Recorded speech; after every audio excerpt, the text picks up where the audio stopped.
David Menzies for Rebel News here in Toronto. Well, I'm here at the 5th protest in a row at Queen's Park, essentially by Yahoo Nation, as they self-identify.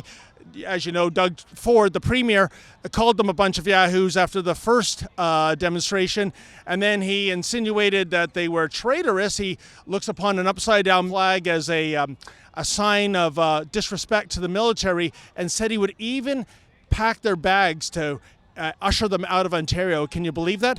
Well, now, just a day ago, the Premier said he is madder than an 800-pound gorilla. Look, there's the front page of the Toronto Sun. The Premier is going ape. And what is it that's making Doug Ford badder than a baboon with a leaky bladder? Well, it's not about the economy still being locked up in a certain degree. It's about a lack of testing being done quick enough. Yeah, that's what's got the Premier mad. I would say the Premier should be mad by the fact that Ontario ranks 9 out of 10 provinces, only Newfoundland is worse, in terms of opening up the economy. So enough with the monkeying around already. Let's go into the midst of Yahoo Nation and see what they have to say about Doug Ford being madder than an 800-pound gorilla. What do you make of that?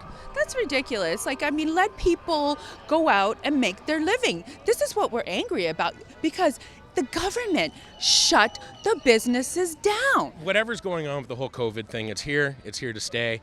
But it's not enough to shut down the entire world. It's not. Now this is the trajectories of the flus and influenzas for the last 10 years. The red line is this year. You can see we've already had the second wave. Okay, we're on the down. It's following a normal trajectory. It's a little worse than normal. This was supposed to be just to prepare the hospitals. We've gone from free state to police state. They double counted thousands and thousands of tests in the United Kingdom. In USA, CDC officially announced that they actually mixed up a bunch of tests as well. And we know this has all been created to control the public, because the contact tracing is going to be mandatory and implemented across the whole country, limit your travel within your country, which is infringement on the Charter of Rights and Freedoms. I mean, flu's out there, hantavirus is out there, pneumonia's out there, and we don't shut down the world for all those, and those affect and kill more per year than COVID has. If they're saying that it takes 2 to 7 years to launch a successful vaccine and they get it to us in less than that, that sorry. And sir, I see you've got some signs on your dog. What? Bark, open the parks.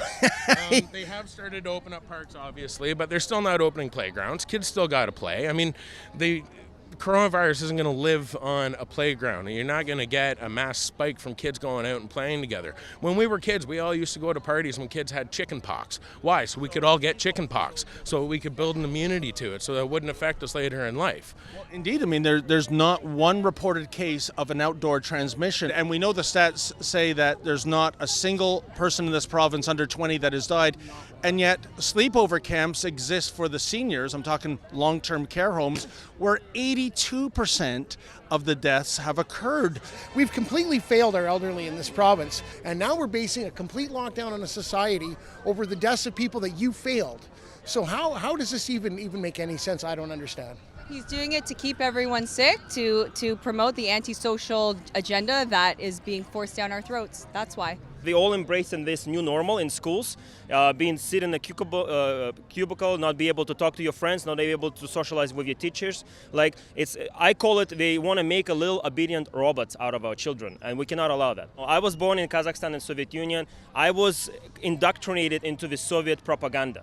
So I can smell a mile away what's happening right now with CBC. They're putting masks on statues and laughing about it. They're discussing contact tracing is an essential, fundamental aspect of us moving forward. Please let me remind you, 99.8% is recovery rate. How is this the worst thing that ever happened to humanity? So why are we still going through this charade? Control and tyranny. I know a lot of people won't understand it, but it's what it is. Our rights are being stripped away, especially for the kids, and it's really not fair. Let the kids be kids. They're not the carriers of this. In Quebec, they have their kids in school already, and we don't have even daycares open.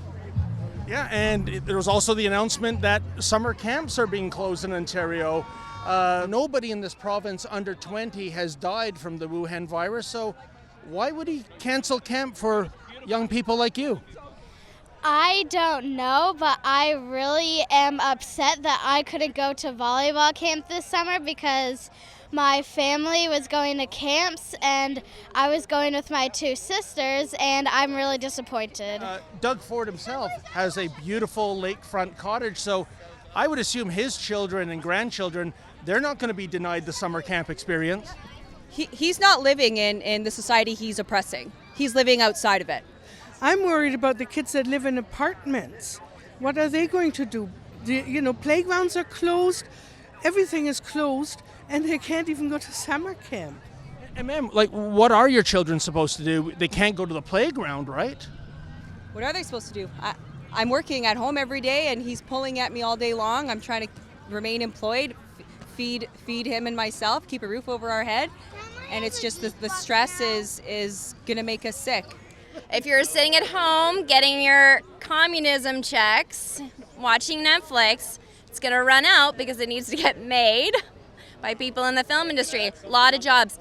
Billions of dollars have been lost already just in Ontario from lost profits from the film industry. It's crazy because, Doug Ford, here's the picture in the Sun yesterday. He's going ape. He's as mad as an 800-pound gorilla. Not about the economy being locked down. He is an 800-pound gorilla. That's so mean. I'm sorry. But you can do a thing about cheesecake, and you're just like, like you said, the Marie Antoinette moment. You're just like, oh my God, you're so tone deaf. People are starving, and you don't need cheesecake. Our future generations are at risk right now, and we had the same thing happen in 1918. There was a 3-year pandemic. We fought and won our civil rights then, and we're gonna fight and win them now. What is this poster all about? Well, this is just to show everybody who has lied to us. Remember when they called it racist to close the border? And now what did Dr. Tam say the other day? We should have closed the border earlier. But the narrative was that it was racist. And this is the one I am most disappointed in, because this is the one I had the most faith in and that I thought was going to save Ontario. Well, there you go, folks. I think at the end of the day, the people here at this Queen's Park demonstration, all they're asking the Premier is that he treat them like adults, not yahoos. They are responsible. They want to go back to work, go back to school. They want the summer camps to reopen. And I don't know what it is. Premier Ford and his cabinet thinks they are infants. Doug isn't so much champing at the bit to be treated like an adult. He's saying he feels like an 800-pound gorilla. He's devolving. So, Doug Ford, all I have to say is get the economy open and stop making a monkey out of these people, many of whom are your supporters. For Rebel News, I'm David the Menzoid Menzies. Hey folks, have you heard the news from Ontario Premier Doug Ford?